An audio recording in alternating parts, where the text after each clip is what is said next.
লন্ডনে লাল শাকের চাষ করা খুবই সহজ। আপনার বাগানে বা টবে একটু বিচি ফেলে দিলেই হয়ে যায়।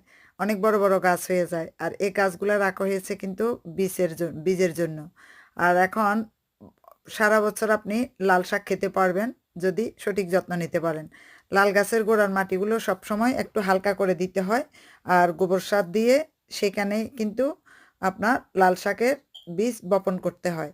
আর সারা বছর একটু পানি দিলেই চলে। শীতের মৌসুমে এই সবজিটা খুবই ভালো। এই শাকটা খুব সহজেই হয়। একদম অতিরিক্ত যত্নের কোনো প্রয়োজন হয় না। শুধু গাছের গোড়াতে রেগুলারলি পানি দিলেই চলে। আর যদি আপনি গাছ মোটা করতে চান, অনেক বড় করতে চান, তাহলে সপ্তাহে একদিন চা পাতা ভিজিয়ে পানিটা গাছের গোড়াতে দিয়ে দিবেন। আর কিছুরই প্রয়োজন হয় না। লাল শাক স্বাস্থ্যের জন্য খুবই ভালো। তা আপনার বাগানে যদি আপনি অর্গানিক শাক তৈরি করতে পারেন তাহলে সমস্যা কোথায়?